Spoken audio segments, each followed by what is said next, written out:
Welcome everyone to another Ref Brandon and the Todd Family YouTube video. Wherever you are, whatever you may be doing, thank you so much for making Ref Brandon and the Todd Family part of your day. We always greatly appreciate it. If you jump on here live, feel free to leave a comment in the comment section down below. I always enjoy the feedback when I do these live videos. Make sure to give the video a like, a thumbs up. If you have not yet subscribed, please do so and share the video on all social media platforms. Good evening, Keveron. Thank you for stopping by. I want to remind everybody again, while I'm thinking about it, to come on out this Saturday to 244 Livestock Road, Easton Nolly, Georgia, to be a part of our SWA benefit show as we try to raise some money for a local upstart church trying to do good things in the community. And yes, Keveron, it is blistering heat.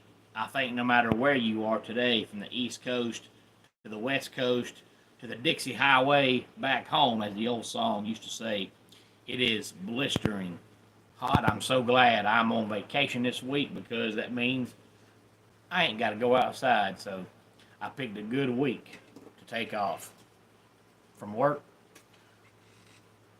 But don't forget to come on out and be with us Saturday night, 244 Livestock Road, as we have our benefit show. We won't have all of our wrestlers since it is a benefit show, because we do have some wrestlers that wrestle other places, but we'll have the majority of our guys there.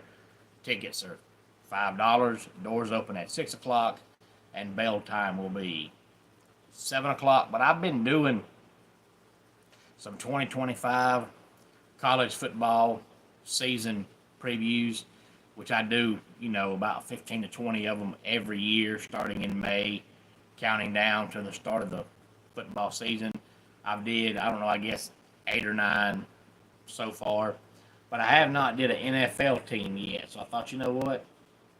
I'm going to do an NFL 2025 early season preview. And this is a team that seems like they've been stuck in mediocrity for about 5 or 6 years now. And every time you think they're getting better, they seem to lose a couple games they have no business losing. And then they do things in the draft that confuses people. And some of the moves they make just make you scratch your head and leave you scratching your head. And a lot of people think they're actually going to turn the corner this year, so I figured, why not? Let's do a video about it and find out what I think, because honestly, until I was looking over their schedule late last night, I really had no idea how good or bad I thought they would be. So now we're going to look at their schedule and find out. That is the 2025 Atlanta Falcons, now that they have changed defensive coordinators and turned the offense completely over to Michael Penix. A lot of folks think they're finally going to get back in the playoffs this year. Arthur Smith was there, and he had the same record all 3 years. So he didn't get better, but he didn't get worse. And then, they brought on Raheem Morris last year, who's a coach I just never liked. Raheem Morris is the one coach, if you told me he did nothing on game day, I would believe you. Most of the time, he's not wearing a headset. Most of the time, when you see the players come to the sideline, they either talk to the offensive coordinator or the defensive coordinator, and Raheem Morris just stands there. He doesn't have a play sheet in his hand. He doesn't have a play card in his hand. He ain't got a clipboard in his hand. He does nothing. So if you told me Raheem Morris does nothing on game day, I couldn't argue with you, because there's no video proof that he does do anything on game day. I have just never liked Raheem Morris. Never, ever, ever. So I said this last year, but I'll say it again. I would have kept Arthur Smith before I brought on Raheem Morris. But if I'm going to fire Arthur Smith, I would have brought on somebody way better, or at least I thought was way better than Raheem Morris. Raheem Morris has been a head coach before. He's coached defense before. He's always had the same philosophy. Stand there like a dummy and never say a word. It's never changed. So if you would have given me the option of Arthur Smith or Raheem Morris, I would have stuck with Arthur Smith. But oh well, they didn't listen to me, and Raheem Morris is now going into his second year as being the head coach. But last year it looked like they were going to the playoffs because they started out, I believe, if I'm not mistaken, 6-2, and of course that division is also not very good. And in the second half of the season, the Falcons just collapsed. But this year, open up the season September the 7th against the Tampa Bay Buccaneers. September 14th, the Minnesota Vikings. September 21st, the Carolina Panthers. And then September 28th, the Washington Commanders. And then the first weekend of October, week 5, is the Falcons bye week. They come back from the bye week on Monday night, October 13th, against the Buffalo Bills. October 19th, the San Francisco 49ers. October 26th, against the Miami Dolphins. Then they open up November on the 2nd against the New England Patriots. November 9th, the Indianapolis Colts. November 16th, the Carolina Panthers for the second time. November 23rd, the New Orleans Saints. November 30th, the New York Jets. Then we move into December on the 7th against the Seattle Seahawks. Thursday night, November the 11th, the Tampa Bay Buccaneers.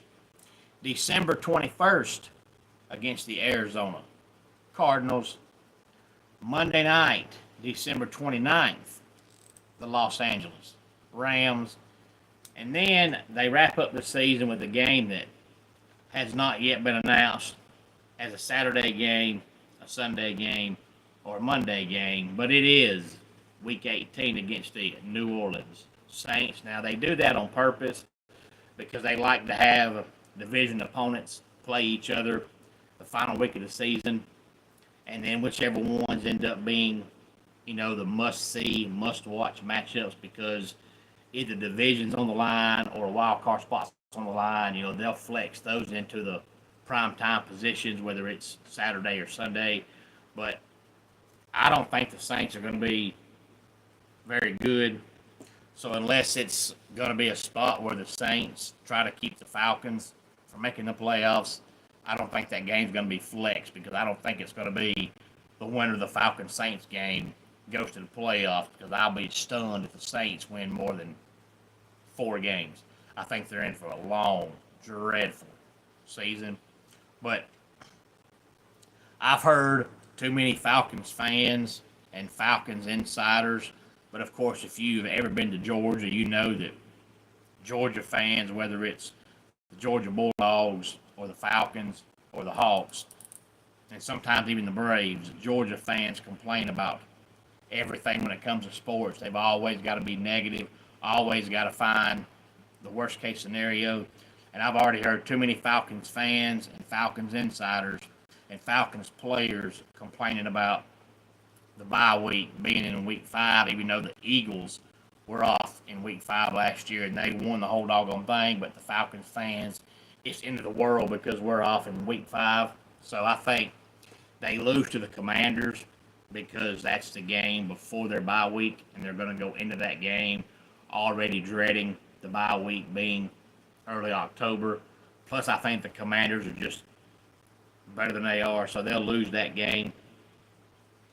They'll lose to the Colts because that's the game that's overseas. The NFL just about almost on a weekly basis now has games at 9:30 on a Sunday morning, and this is the Falcons this year in week number 10, game number 9 against the Colts, 9:30 on a Sunday morning, and they've also complained about that because they don't have a bye week before or after, so you've got to play the Patriots, the Sunday before, fly over there, get used to the weather and the time zone and climate change and all that, play the Colts, and then come right back home for a game the following Sunday. So since they've whined about that since February when the schedule was released, they'll lose that game too. And I think the Seahawks beat them because the Seahawks are just better than they are. And I think the Bills beat them because the Bills are better than they are. And then I think they split with the Bucks and they split with the Panthers. You can give them a win in the first time around, the loss second time around, or switch it up. But it doesn't matter. So I think they lose one to the Bucks, one to the Panthers, the Commanders, the Bills, the Seahawks, and the Rams. So we got the Falcons going 10-7. Again, their losses are to the Commanders, the Bills, the Colts, the Panthers, the Seahawks, the Bucks, and the Rams. So that is what I've got for the Falcons, 10-7, splitting with the Bucks and the Panthers because to me the Bucks, Panthers, and Falcons are all three gonna be neck and neck in the division. The Saints have no shot, but the Bucks, Falcons, and Panthers are all pretty much evenly matched teams. So I think you beat them once and you lose once, and then every other game that you lose, the team you lose to is just better than you are, with the exception of the Colts. I don't think the Falcons are any worse than the Colts are. I think they might be a little better than the Colts are, depending on who the Colts quarterback is come November the 9th. But since the Falcons, by the time it gets here in November, they've spent the majority of the last 6 months whining about playing them with no bye week before or after. So it's going to get in their head, because if you're complaining about it already, it's already in your head. So I think they lose that game just because of the elements. But I think the Commanders are better, the Bills are better, the Seahawks are better, and the Rams are better. So I don't think there's any shame in losing those games. But if the Falcons go 10-7, it's definitely a better record than last year. Not by much, but a little bit. But, usually the Bucks win the division with either 9 or 10 wins. So if the Falcons get to 10 wins, they'll probably win the division, unless the Bucks also finish 10-7. Then it might come down to some kind of tiebreaker. But if the Falcons can get the double-digit wins, it's definitely a step in the right direction. They just got to figure out what to do with Kyle Pitts. Kyle Pitts was so good in college that when the Falcons drafted him, you thought you were getting, a steal of a deal. You thought you were getting a whale of a player because he was so good in college. And for whatever reason, it's just not at all worked out in the NFL. Now, of course, about 2 weeks ago, there was a report that the Falcons wanted to trade him. Now, I'm sure they probably would, as long as they could get, a buku of money and players and draft picks in return. But the problem is he's been so underwhelmingly bad that if a team was to give up 1 or 2 current players and 2 or 3 draft picks for Kyle Pitts, whoever that team is, their GM should be fired immediately, because Kyle Pitts has not played anything like a guy that you would give up 4 or 5 players for. And so far, his best year was his rookie year. And it wasn't outstanding, but it's his best year so far on paper, stats-wise. And you're supposed to get better every year. And Kyle Pitts has gotten progressively worse every year. And I know people, that want to back Kyle Pitts will complain about the head coach changes or coordinator changes or quarterback changes or whatever. Hey there, Desiree. Glad to have you here on this Tuesday evening. But the fact of the matter is, I don't care who the coach is, who the coordinator is, who the quarterback is. When you watch Kyle Pitts, he halfway blocks And that's Kyle Pitts and Kyle Pitts alone. Nobody else. If you're not blocking, that's not the quarterback. That's you. If you're not blocking, that's not the head coach. That's you. He doesn't block half the time, and he was an excellent blocker in college. And half the time when he runs routes, he just goes out and stands. It's like he has no desire to be out there. And if that's the case, go ahead and retire. But you can't blame that on no head coach, no coordinator, and no quarterback. If you're not trying to get open, that's on you. Now, if you get open and the quarterback misses you, that's not your fault. But if you just run out and stand there, that's on you. If you don't block, that's on you. Any thoughts on any of this, please feel free to let me know. Let's go ahead and get our dad joke of the day in here. Swarms of flying insects threaten the town. Police deploy the SWAT team. And that does it for today's Ref Brandon and the Todd Family YouTube video.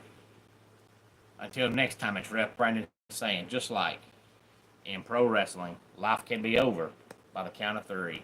Tell your friends and family how much you love them. Bye.